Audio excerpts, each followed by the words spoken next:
Bem-vindos ao segundo episódio do Lucast, que exploramos as possibilidades dos plásticos, engenharia e todas as suas usabilidades, né? Hoje estamos aqui no nosso segundo episódio com o Rodrigo Maldonado. Ele é técnico em plásticos e em empresas do ramo desde 1997 e na Reuchlin desde 2014 e como diretor industrial desde 2020. Tudo bem, Rodrigo? Seja bem-vindo. Bom dia, Paulo. Tudo bem? Obrigado pelo convite. É um prazer, é uma honra estar aqui com vocês para a gente discutir, para a gente mostrar o universo plástico, para a gente ganhar mais mercado, que é isso que a gente quer. A gente quer usar plástico onde der para usar, vamos usar. Tá substituindo aí, né? Inclusive, né? Sim, é o material do futuro, né? Dos princípios da empresa é justamente esse, que o plástico é o material do futuro. Então, de muitos anos atrás, o propósito da Reuchlin é isso, é solucionar as necessidades do cliente, né, desenvolvendo soluções para os clientes. Então hoje a Reuchlin se especializou nisso. Você precisa de um plástico que tem uma certa característica diferente que você não encontra no mercado, vem, fala com a gente que a gente desenvolve. Ah, legal. Bom, a gente reuniu aqui junto com o nosso marketing algumas perguntas aí que às vezes acabam até chegando por nossos clientes, né? Claro. Via redes sociais. E aí a gente começa com essas perguntas e vai virando bate-bola aí. Fica à vontade, tranquilo. Quais são as principais aplicações do UHMW na indústria? Então vamos lá. Vamos começar do começo. O que é o UHMW, né? O UHMW é um material, é um poliolefínico, né? Ele é da família do polietileno de alta densidade. Ele leva esse nome UHMW, que é um termo em inglês, que é o Ultra High Molecular Weight, que é um polietileno de ultra alto peso molecular. Então, qual que é a diferença dele com o polietileno? É o tamanho da cadeia polimérica dele. Então, ele tem a mesma composição química do PAD. Ele é um hidrocarboneto HCHC. Só isso que ele tem na composição.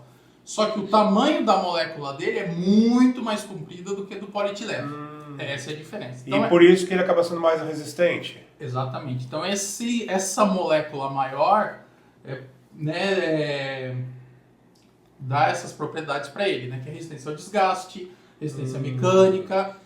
Então é isso que difere. A principal diferença do UHMW do polietileno, o tamanho da molécula. Isso falando tecnicamente. Aí na prática a gente conhece.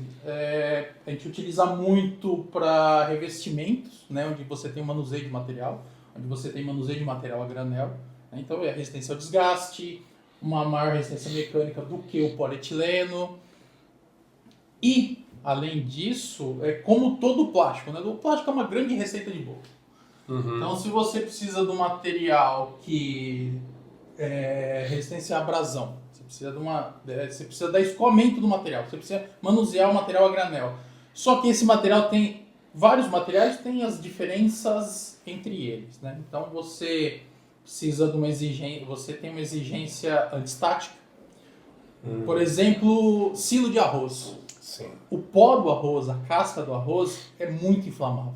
É inflamável ao extremo. Então qualquer fagulha ali pode ser fatal. A gente teve um caso no Paraná, uns meses atrás, de um silo que explodiu por conta disso, né? Então o material é inflamável, teve uma fagulha e ocorreu uma explosão. Então, o UHMW, como material base, você consegue aditivar ele com aditivo antistático. Você consegue aditivar ele para ele conduzir a energia, essa estática, e fazer o aterramento. Você consegue carregar ele com carga de alumínio ou outro aditivo para ele ser retardante à chama. Então você consegue aditivar ele com vários aditivos para adequar... Voltado para aquela finalidade que você precisa. Exatamente, né? Especificamente para o material que você vai manusear. Né? Então a gente tem aqui muitos exemplos. Então você consegue ver aqui. Ó. Isso aqui é uma linha só para revestimento. Né? Então aqui, como eu te falei, alumínio para ele ser retardante à chama.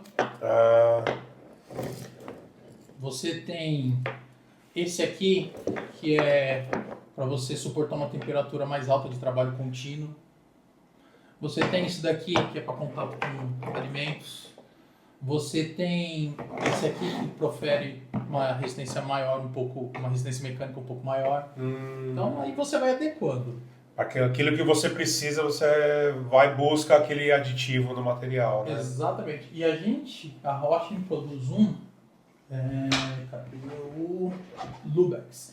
Esse aqui, como eu disse no começo, a Rochlin se profissionalizou, hoje ela é dedicada em solucionar os problemas do cliente, né? Arrumar, prover soluções dos clientes. Esse material ele é desenvolvido para a indústria de invase, especificamente para a indústria de invase. Então o que acontece? Ele tem uma série de cargas que aumentam a resistência à abrasão, porque o vidro, por exemplo, numa linha de invase de cerveja, por exemplo, garrafa de vidro, o vidro é muito abrasivo. Ele é muito abrasivo. Então ele tem um aditivo especial para resistir a essa abrasão. E tem estudos em laboratórios, isso e com os parceiros da Rochlin, por exemplo, a Krones, uma grande empresa de máquinas para invase, que vibra por conta dessa carga de aditivos, a linha vibra menos, você consegue aceleração no processo, então você ganha tempo. Então você otimiza aí até a linha de produção do cliente, Exatamente. Né? Com indicação do material correto, né? Exatamente. Isso é oferecer solução para o cliente. Você fazer o cliente ganhar tempo, faturar mais, né? Então é ser mais lucrativo. Então essa é a ideia da empresa. Nossa, então esse material, por exemplo, é voltado para isso. Então estudos na prática, né, comprovam que esse material ele dá uma resistência à abrasão maior, ele resiste mais tempo no contato com o vidro, por exemplo. Ele vibra menos a linha e você consegue dar maior velocidade na sua produção. Olha que com legal. esse tipo de material. Então o HMW tem um universo de aplicação muito grande. Por conta dessa possibilidade de você, vamos dizer assim, você aditivar, de você temperar esse material. Né? Então você tem o HMW para a linha de revestimento de mineradores, por exemplo, que é esse. A linha de invase, que é esse. Para a linha alimentícia, que é o branco. Então, isso aí você vai desenvolvendo o contratipo do HMW dependendo da sua aplicação. E também essa aditivação do material independente da cor dele. Independente da cor. A cor é só uma tinta. Sim. Né? Claro que se você for muito específico, você acaba encontrando alguma limitação. Mas a princípio é qualquer cor. Dependendo do aditivo que a gente for inserir, ele vai interferir na cor também, né? Exatamente. Porque, às vezes, colocar o próprio alumínio... Exatamente. Se for o negro de fumo, por exemplo, ele é preto, não adianta você. Você não consegue combinar ele com outra cor. Mas você pode achar um outro tipo de aditivo que não leve negro de fumo. Aí você pode trabalhar com as cores. Né? Que a gente tem esse tipo de azul, aí tem esse azul que é o safira, tem o verde. Então você vai brincando com as cores, dependendo da aplicação, dependendo da exigência do cliente. Então você vai desenvolvendo. Ah, legal. Tá, então a pergunta era das principais características, né, do HMW. Então é isso. Com essa resposta você já me matou 3 aqui, já até passei para cá que já matou 3 uma coisa vai puxando a outra para você ir complementando, verdade. Né? Então, mas é isso, o HMW é da família do polietileno. O que muda então é o tamanho da cadeia de molécula dele, né? Então é muito mais. Tanto é que você não consegue extrudar, processar o HMW como você processa o PAD, por exemplo. É diferente a forma. Diferente. Então assim, um tarugo de PAD você pode processar como você processa o nylon ou poliacetal, né? Então você utiliza até a mesma máquina. No caso do tarugo de HMW, a gente chama de extrusão RAM. O que é extrusão RAM? Ele funciona muito parecido com uma injetora. Tem uma rosca que carrega o material, plastifica esse material, né? Derrete ele, deixa ele no ponto de ser moldado. E essa rosca também ela trabalha como a rosca de uma injetora. Ela faz pressão para frente, forçando essa matéria, essa massa contra o molde, que no caso é um perfil cilíndrico do tarugo. E para a chapa, também. Isso quando a chapa é extrudada. Mas essas chapas, por exemplo, essas amostras são todas prensadas. Ah, E o que acontece? Isso também confere uma série de propriedades para o material. Então, assim, quando a chapa é prensada, ela não tem tensão interna. Então, se ela não tem tensão, você usina, pode ver que essa chapa é usinada. ela vai manter... Ela não entorta, ela não empena. Hum. E isso acontece com o tarugo também. Então, isso confere estabilidade dimensional para o material. Então, você consegue ter uma usinagem mais precisa, você consegue Sim. ser mais detalhista na sua usinagem sem perder a dimensão, né? Sem deformação do material. Aí você consegue até respeitar algumas medidas, né? Mais Referente a fix- desenho técnico, Exatamente, né? você consegue ser mais ela vai ter- criterioso. ela vai ter menos dilatação. Exatamente. Todas essas chapas que eu trouxe de amostra, elas são prensadas. Então, como é que funciona? O material ele é micronizado, ele é como se fosse um pó. São grãos bem pequenos no pó. Ele é espalhado numa forma, né?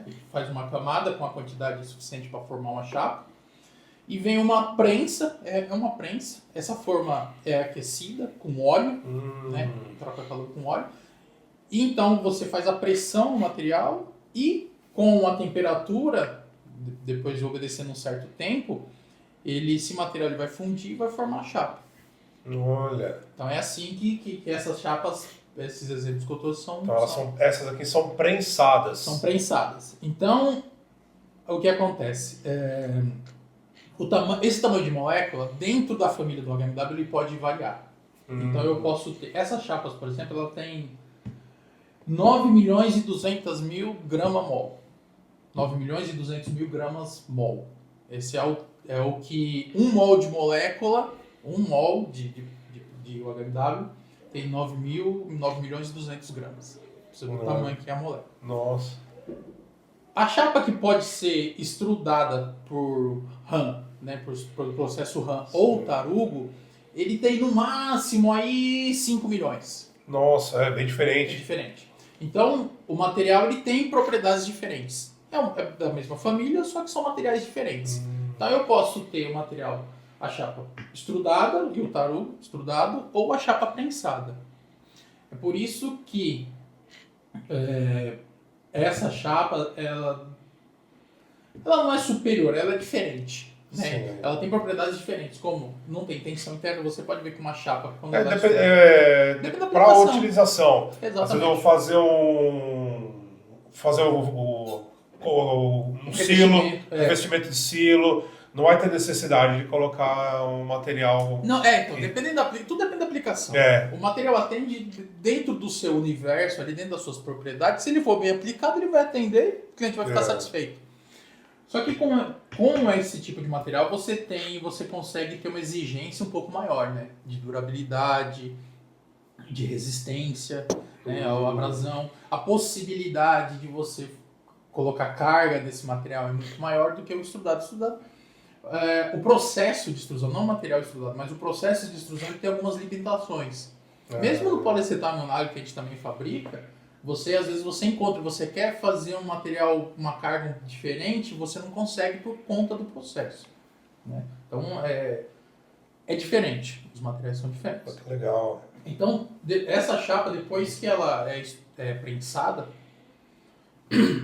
essa chapa não é fabricada aqui no Brasil, ela é fabricada na Alemanha. Sim. Tá? Então, na Alemanha, as prensas, elas fabricam uma chapa de 6 metros por 2,5.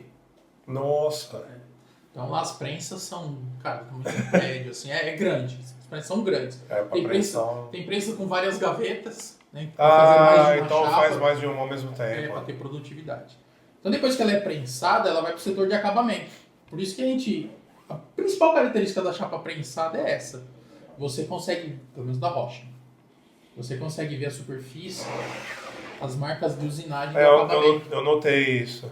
Por quê? Porque aí o que acontece? Você compra uma chapa de 40 mm de espessura, ela é toda planada para te garantir 40 então ela mm. tem 40, né? Ela não tem aquela variação que até... Ela tem uma variação, mas que é dentro da norma, né? Sim. Dentro da norma DIN, mas aquela variação dentro da norma. Então, uma chapa de 40 vai ter 40 mais ou menos meio, por exemplo. Nossa. Eu duvido que tenha menos, mas é sempre 40. Respeita bem, né? Exatamente.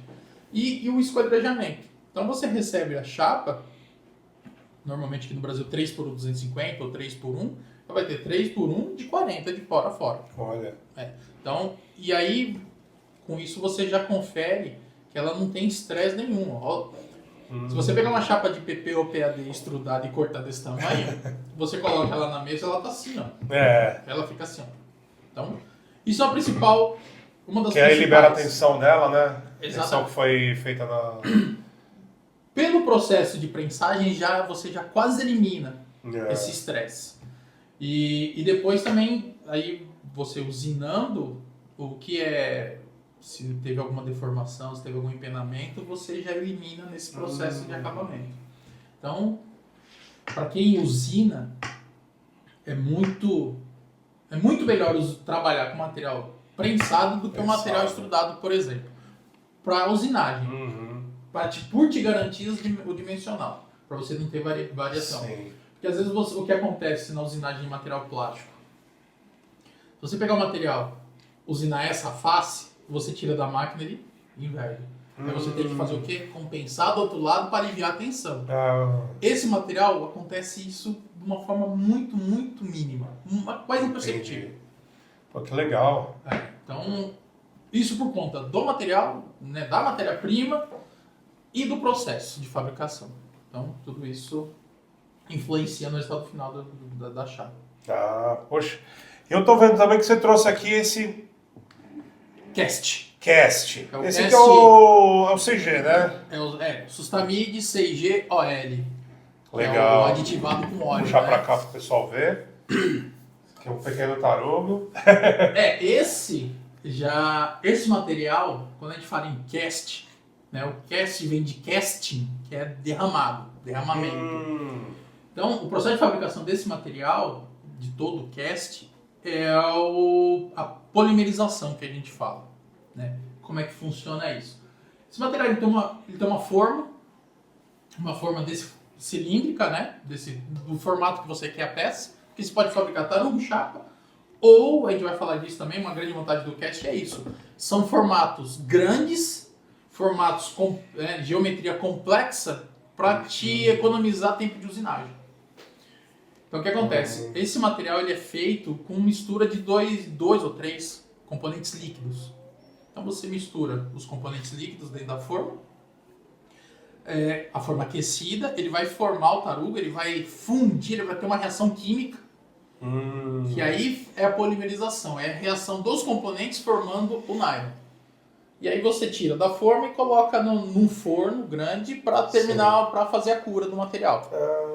Então, diferente do nylon do Sustamid 6, que é o material que a gente produz aqui no Brasil, que ele é extrudado, que a gente recebe em grão, transforma em massa e faz a passagem dele na forma cilíndrica, esse é a partir de líquido, dos componentes líquidos dentro da forma, aquecida, aí existe endurece, né? Exatamente. Por causa das reações químicas, ele forma a reação do nylon e depois a gente põe no forno para terminar esse tempo de cura. Que legal, então é diferente o processo, né? Exatamente. E esse aqui é aquele aditivado? Esse é aditivado com óleo. Com óleo. Então é por isso que vem a cor, para fazer a diferenciação também, né? Pode ser. Aqui no Brasil, todo mundo associa o amarelo com óleo. Na Alemanha, por exemplo, na Europa, é o verde. Olha. O pessoal utiliza mais o verde do que o amarelo. Então tem um verde, vou até uma amostra aqui.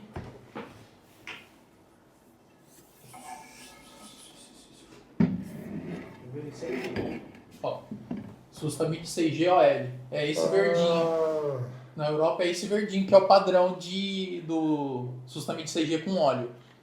Só que aqui no Brasil, nos Estados Unidos, o padrão assim, mais conhecido associou amarelo ao óleo, mas nem necessariamente. Exatamente.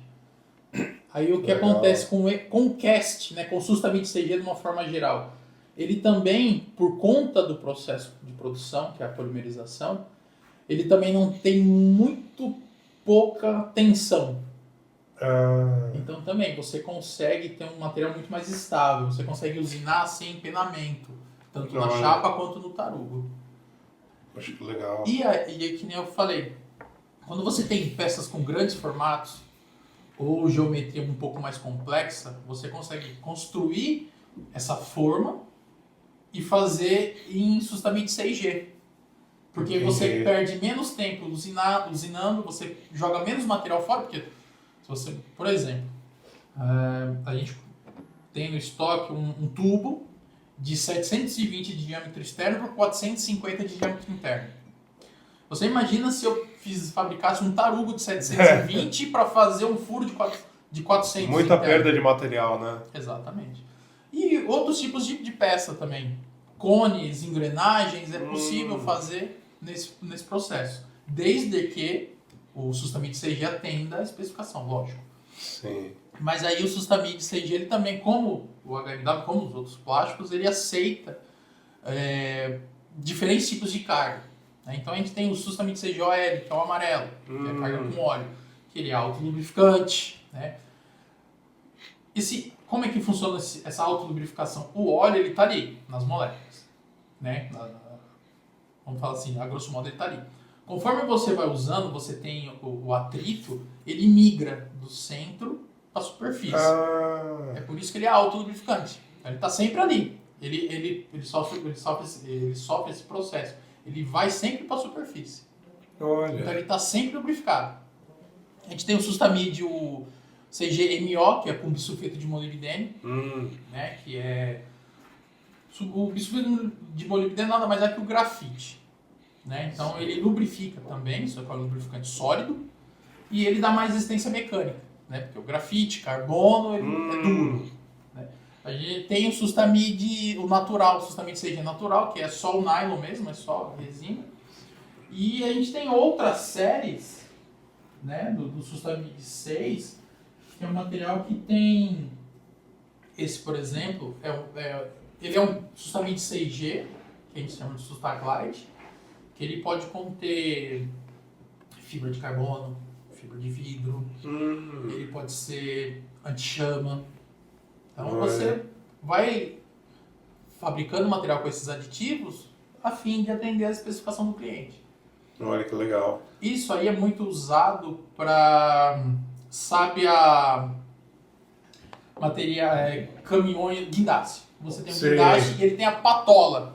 Aquela base, aquele cilindro hidráulico que ele faz o apoio para manter o equilíbrio. Sim. A base. Nossa, a base é feita com esse. Exatamente. Isso é bastante utilizado para usinar esse tipo de aplicação, por exemplo. Olha, que legal. E aí, voltando um pouco nesse CG, qual que é a usabilidade dele que seria superior a algum outro nylon? Em local de difícil acesso para lubrificação? Então tem isso. Como ele é um material autolubrificante, você consegue substituir até peças metálicas. Olha. Que aí você elimina ruído, baixíssimo ruído, no caso de engrenagens, buchas, mancais. Ele é autolubrificante. Ele tem, comparando com o nylon, com o Sustamid 6, ele tem uma maior estabilidade dimensional, ele tem maior resistência mecânica. A única coisa que a gente tem que tomar cuidado com o nylon, do modo geral, é que ele é um material que absorve umidade. Então, o que acontece? Ele não vira uma esponja, não é isso? Sim. É que a molécula de água, por causa da ligação, as moléculas do nylon são de ligação polar, então ele absorve, ele atrai a umidade. Então as moléculas dele são completadas com moléculas de água. E isso, ele perde resistência mecânica, porque ele vai ficar um material mais mole, vamos dizer assim, e perde estabilidade dimensional. Então tem que tomar cuidado com o nylon. É uma variação, né? Então ambientes muito úmidos, um lugar que você tenha uma exigência de resistência mecânica muito apertada, muito, uma exigência muito grande e combinado... Uma tolerância, né? Bem justa. Exatamente, então você tem que tomar um pouco de cuidado. Aí a gente Já nos polietilenos, eles já são atóxicos e tem a questão... Ele também tem menos absorção de... Tratando de material de todos os polímeros, né, de todos os plásticos, o nylon é o que absorve até 3% de umidade. Os outros é insignificante. O nylon a gente tem que tomar mais cuidado. É por isso que tem. A gente indica o nylon até um certo ponto, depois você passa com poliacetal, você passa com PET, por conta disso. conta disso. O nylon, o calcanhar de Aquiles do nylon é justamente a absorção essa absorção, de água. né? Então, se você tem uma exigência grande com estabilidade dimensional e resistência mecânica, o nylon... Até cuidado na hora de estocar o nylon. Se você estoca num lugar muito úmido, se ele fica muito tempo exposto a essas condições, quando você vai usinar, você consegue perceber a diferença. Então, o desempenho dele, comparando com o material recém-fabricado, pode ser afetado. Olha. É complicado. A gente já teve um caso de um cliente que fazia roldana para elevador de obra. E uma vez ele começou a reclamar que as roldanas não estavam durando, não durava como antes, e é o mesmo material, um cliente antigo. E a gente foi ver que era isso, era um estoque muito antigo. Onde deixou armazenado. Exatamente, ele sofreu com essa absorção. Mas foi uma coisa assim muito sutil. A peça dele durava 6 meses, começou a durar 4 meses. Olha. Ele começou a perceber que, eu trocava cada 6 meses, agora 4 meses, o que está acontecendo? Aí você começa a investigar, né? Levanta o lote, faz toda a rastreabilidade do material, a resina é a mesma, o processo de fabricação é o mesmo. Aí a gente chegou nessa conclusão que o tempo que ele ficou exposto no estoque foi suficiente para absorver essa água e ter essa diferença no desempenho. Até onde ele colocou lá o material, então interferiu no... Exatamente. Essa absorção, essa umidade que ele absorveu, interferiu nisso daí, na resistência mecânica dele. Então esse é o cuidado que a gente tem que tomar quando a gente especifica o nylon. Mas fora isso, cara, é um material que você consegue aplicar em... Eu falei, substituir peça metálica onde a exigência de lubrificação. Então, em indústria alimentícia, por exemplo, você eliminar o lugar que tem que ter lubrificação, você elimina uma dor de cabeça gigante. É verdade, porque você tem que ficar toda hora abrindo, né, a máquina para fazer a... E outra é risco de contaminação. Se você tem uma linha no processo de alimento que você precisa lubrificar, então você tem que ter um lubrificante que tem que ser compatível com a utilização. Então ele tem que ser atóxico, ele tem que obedecer uma série de exigências. Então isso fica mais caro, o custo é maior. Então você consegue substituir... Lógico, e até o tempo de máquina parada para fazer a abertura, fazer tudo isso daí. Então impacta ali no fim da linha de produção, né? Exatamente. Isso o tempo que você poderia estar utilizando um lubrificante caro, parando a linha para lubrificar, você substitui por um material desse que é atóxico, vai ter uma durabilidade muito maior, a sua linha produz por muito mais tempo sem parar, sem produção. Isso com certeza. Então, indústria de papel utiliza bastante com engrenagens, o maquinário é maior, então você consegue polimerizar, né? Você consegue fabricar uma peça muito mais próxima da dimensão final. Então você economiza tempo na usinagem e economiza material também, porque o material você compra por quilo, né? Quanto menos cavaco você gerar na sua produção, é menos material que você está jogando fora. É verdade. Então é tudo isso. Então o CAST tem essa série de vantagens que é por isso... Cara, hoje a Rochlin tem... Esse material também não é fabricado no Brasil. É fabricado na Sustaplast, né? Em Liechtenstein, na Alemanha. Tem uma capacidade de produção de cast absurda. Tô falando de, 3.000 toneladas ano. Assim, nossa! Absurdo. Muito. Na Europa, no Brasil também. No Brasil, a Luke é o nosso parceiro, nosso principal, né, cliente. Cara, é um volume assustador do que... O potencial que esse mercado tem. Porque a Luke consegue distribuir esse material no mercado é impressionante. É uma coisa, e é uma visão que há 4 anos atrás a gente não tinha no Brasil, do tamanho desse mercado. É muito grande, né? A gente tá conseguindo, graças a Deus, aí dar uma... Sim, tá acelerando. É verdade. Bastante utilizado. Então, com essas propriedades, cara, com esses pontos positivos, você consegue aplicar o CAST, né, o Sustamite 6G, em quase todos os ramos industriais. Então, onde você imaginar, você consegue utilizar uma peça dessa. Legal. Tem uma pergunta aqui que também tivemos aqui de um cliente pelas redes sociais, né? Como que o nylon 6G aditivado com óleo se comporta sob condições extremas, como alta temperatura ou pressões? Então, a gente costuma falar que todo esse material que a gente verifica aqui, ele é um termoplástico. Então, quando você fala termo, é temperatura. Então ele tem a limitação dele. Então a gente fala assim, para manter as propriedades 100%, o cast é 110, 100 graus em temperatura constante de trabalho. A partir disso, é gradual a perda de propriedades. Então ele começa, por quê? É térmico. Se você trabalha uma temperatura, expõe ele a uma temperatura alta por muito tempo, ele começa a amolecer. É isso que acontece. Então, falando em sustamite 6G, 110 graus aí você pode trabalhar tranquilamente. Nossa, mas já é uma temperatura boa, né? Para um plástico, é elevado. E aí tem outros aditivos que você... Porque chega uma condição que você fala assim, bom, o que seria perfeito para esse trabalho se não fosse temperatura? Então tem uma linha de material que a gente chama EHS, que é Extra Heat... EHS Extra Heat Solution, Extra Heat Specification... Cara, desculpa. É o EHS. Ele é aditivado com... Esse aditivo confere a ele uma resistência à temperatura mais elevada. Então ele continua com aquelas propriedades e com o aditivo de aguentar mais temperatura. Exatamente. A gente tem eu acho que é esse aqui, ó. Desculpa. Não, mas... Esse, um HMW trabalhar a 110 graus, mantendo as propriedades dele a 110 graus, é alto. Para um polietileno, é bem alto. É verdade. Então esse aqui, ó, ele tem esse aditivo. Então da mesma forma, tem o aditivo desenvolvido por nylon, tem o aditivo por poliacetal, por polipropileno e assim vai. Então você consegue ampliar o seu campo de aplicação, né? Mesmo material. Você consegue colocar isso.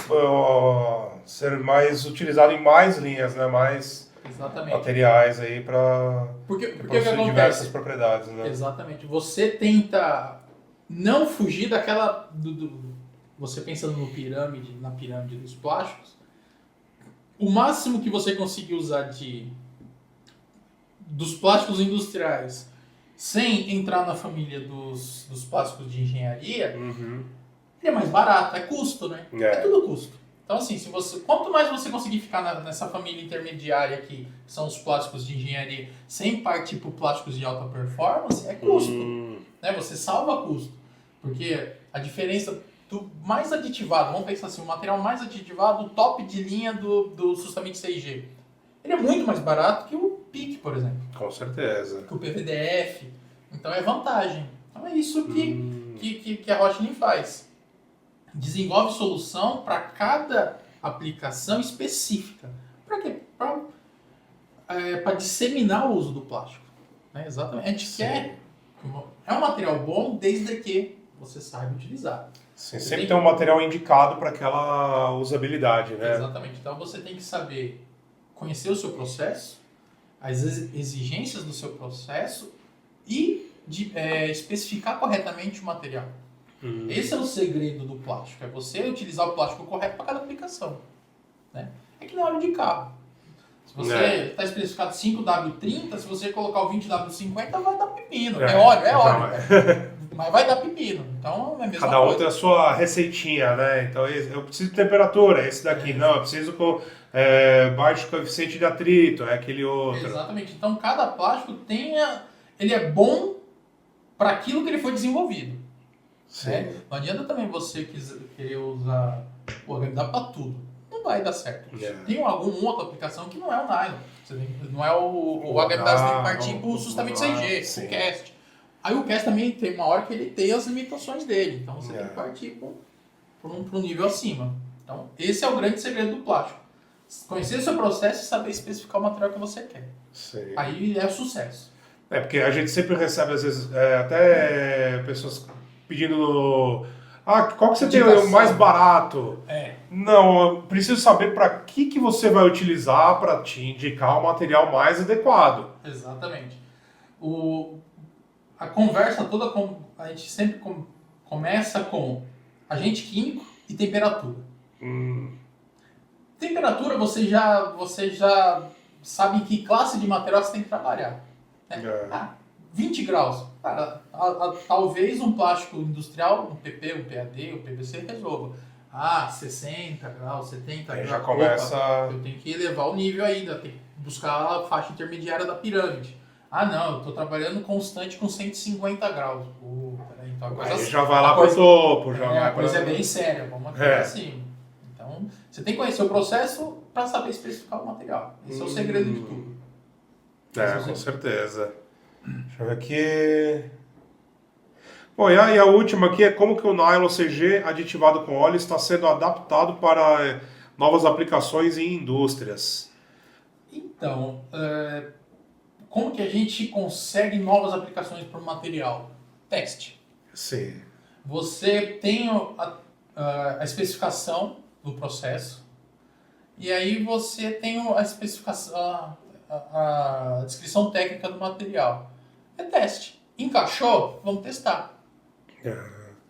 É assim. Até quem vai o solicitante, né, ele traz, preciso que aguente X graus, vai ter atrito, vai ter...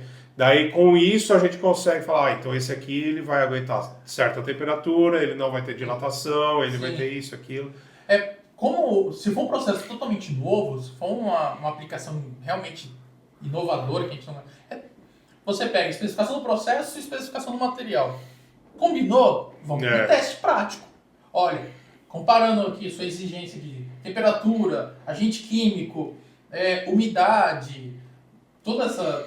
Olha, esse material aqui, o Sustamente CG, atende. Agora a gente pode fazer um teste. Vamos testar para ver o desempenho, se é o que você está esperando. Entendi. Né? Se você espera quanto de vida útil para essa aplicação? Você quer uma semana? Você quer um ano? Você não quer parar essa linha nunca mais? É verdade, tem isso. Então, é que nem...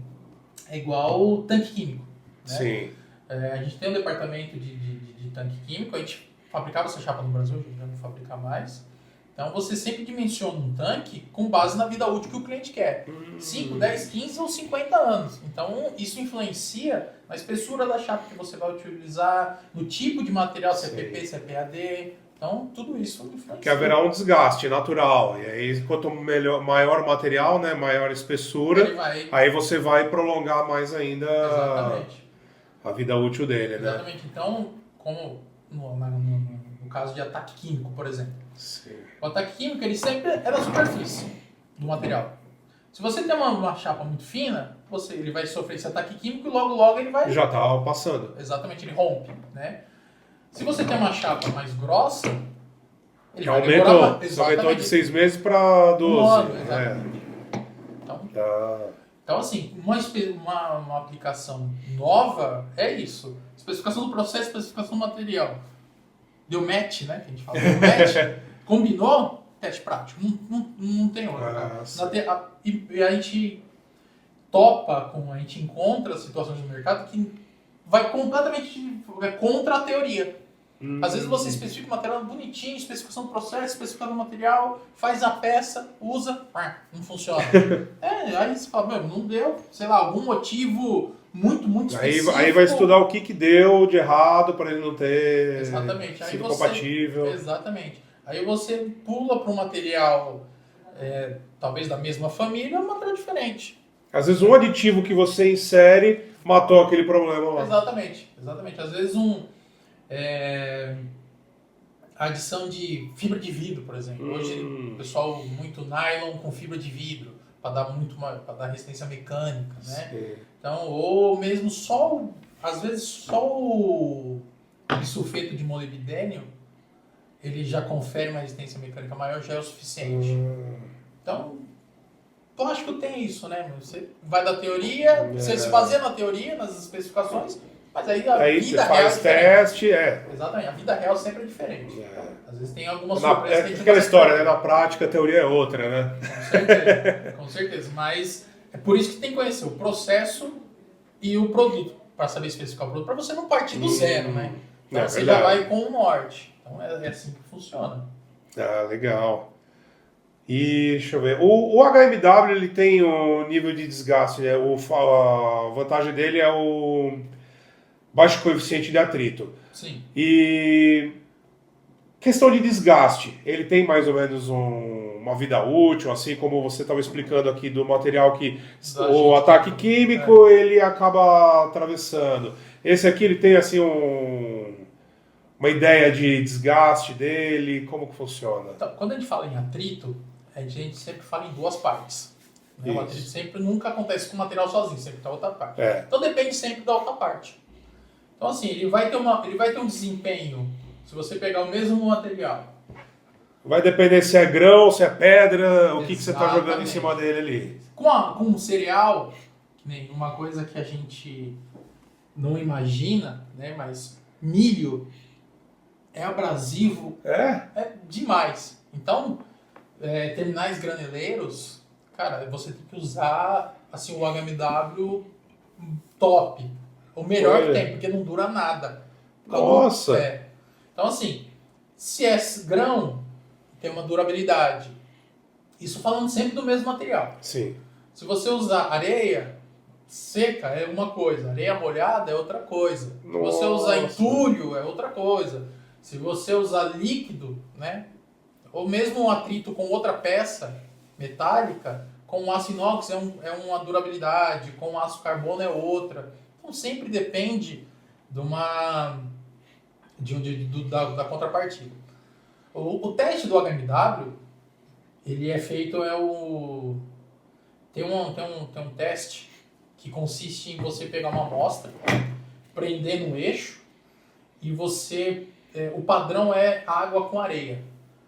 Você faz uma solução de água com areia e põe essa peça presa ao eixo e ele vai girando. Então a norma fala assim, deixa 2 horas. Então você deixa aí você mede o quanto ele desgastou. Então para cada tipo de material tem essa escala. Então assim, para a composição de 20% de areia em 80% de água, em 1 hora você pode ter meio milímetro de perda. Está dentro da especificação. Sim. Então para cada material tem Olha essa que legal. escala. Então é nisso que a gente baseia se o material tá bom ou tá ruim. Porque eu posso falar pra você, esse aqui é o melhor que tem, mas baseado no quê? Baseado em quê, né?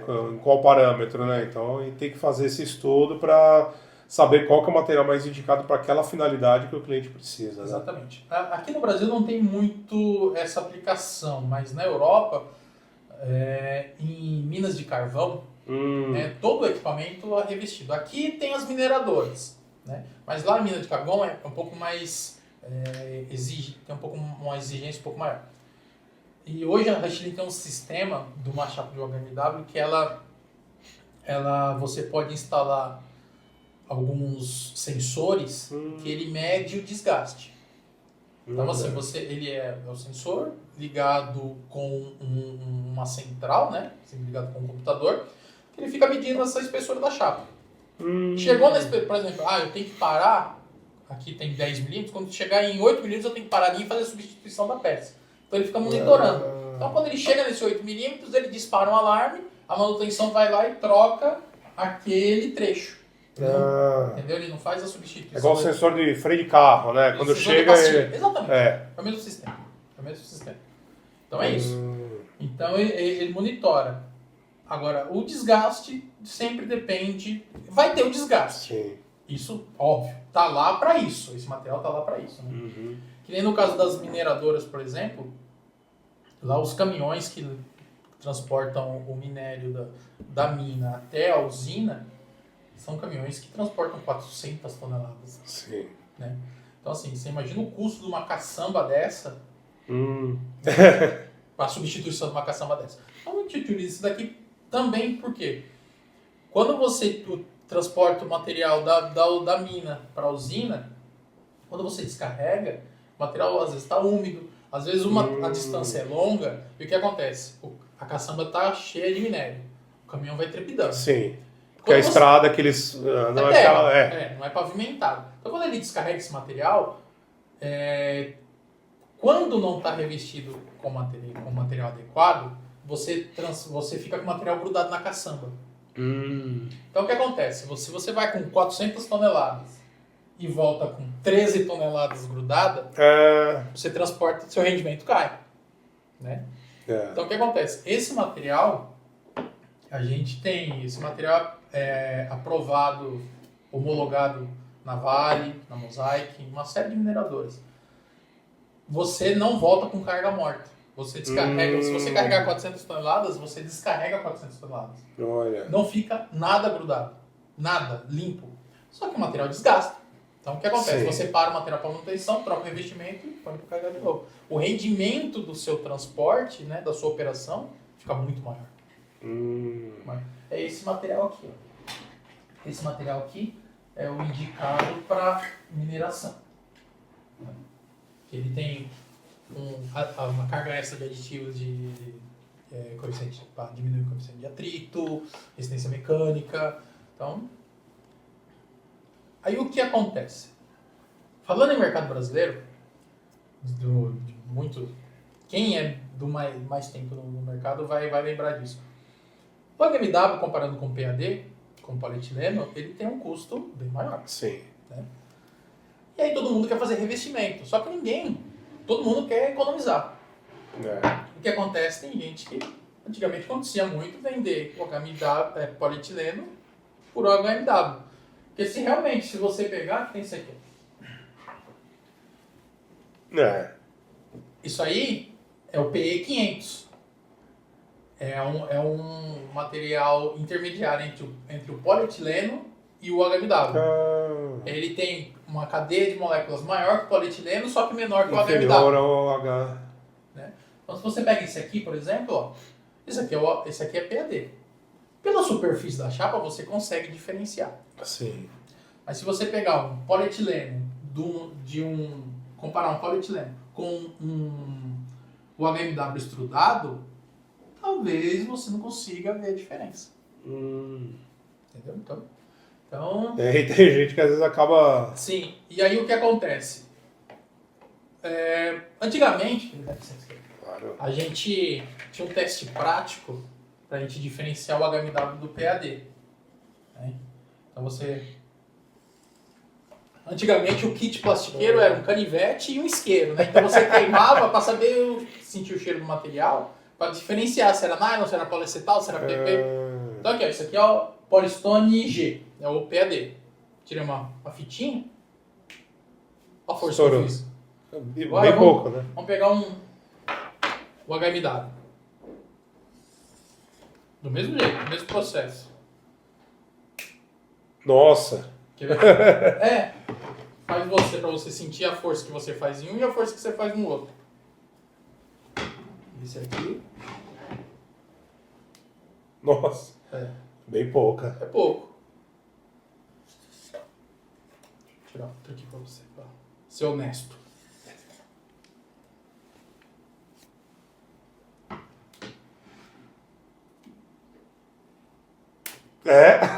Né? Então, Diferença. Diferente, tá vendo? Essa é a diferença na prática do PAD e do HMW. Você quebra fácil um e outro. Mas mesmo assim tem... Quando você transforma uma peça, por exemplo, você pega o HMW nem sempre é utilizado em placa só para revestimento, né? Então você também consegue... Você também usina ele para peças, para engrenagem. Técnicas, exatamente. Então, depois que você usina, depois que a peça usa, que suja, que desgasta, é difícil você diferenciar. Essa peça é feita com o meu material. Não é com o meu material. Não é. No caso de quebra do equipamento, no caso, Deus me livre, de um acidente. Então, você tem que comprovar que a peça é sua ou não. A Rocha ele desenvolveu um aditivo que ele é adicionado na fabricação do material, então você consegue diferenciar, você consegue fazer a leitura. Então, aqui, ó. Tá vendo? Você coloca aqui, ele tá lendo. Acendeu aqui o material que é. Se você colocar no outro, ele não vai acender. Olha que legal. Ele não reconhece, tá vendo? Então aqui você programa, né? O material que você tem. Quer ver? Ele só acende uma aqui com esse aqui.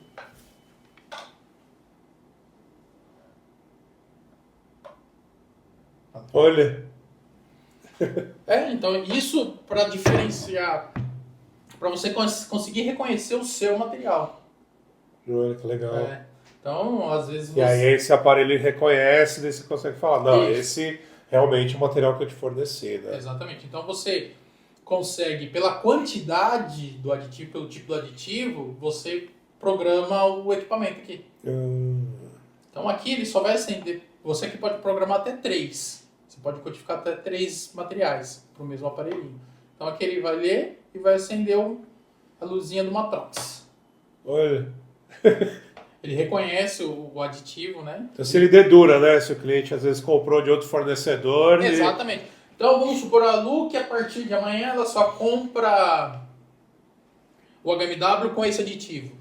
Então, algum cliente reclamar que a peça durou menos que o esperado, que a peça não está como antigamente, você vai lá e faz a leitura. Ó, esse material não é o meu. Exatamente. Então, e assim, falando em novas tecnologias, né, tem esse dispositivo, esse aditivo.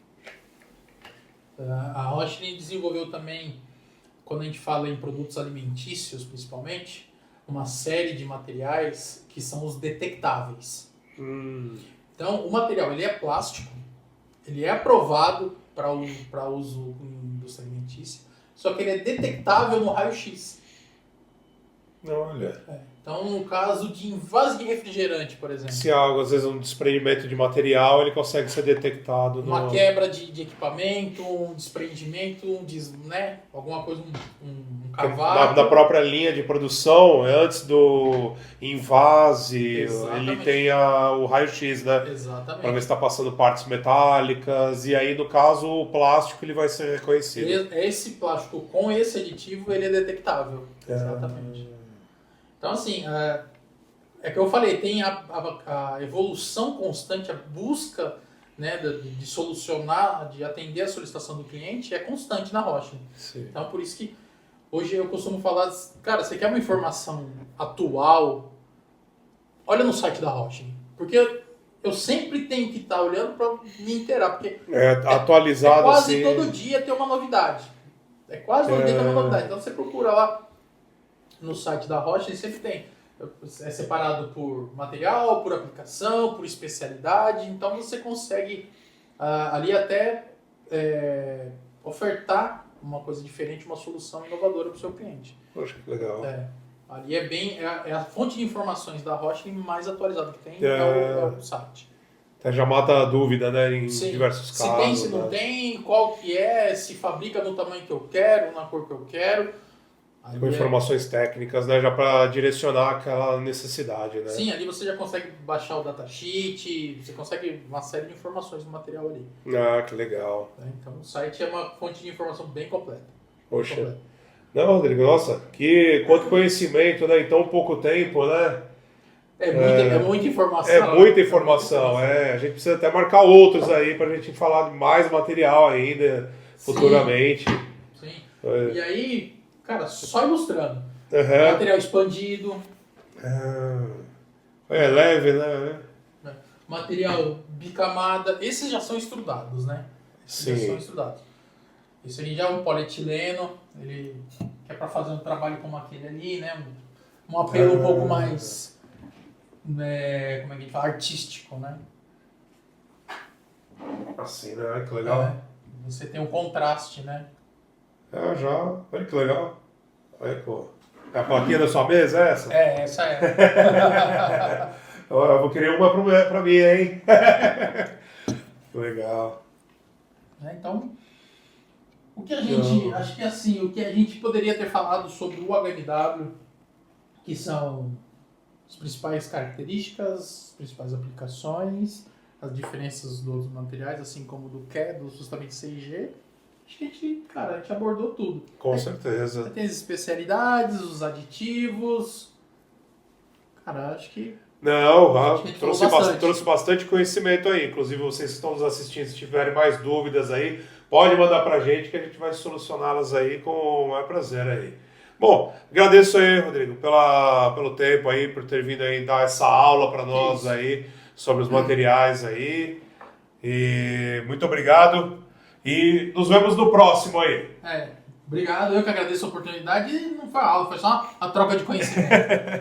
Vamos pro próximo. Tá certo, Rodrigo. Obrigado, Valeu, viu? Obrigado a você.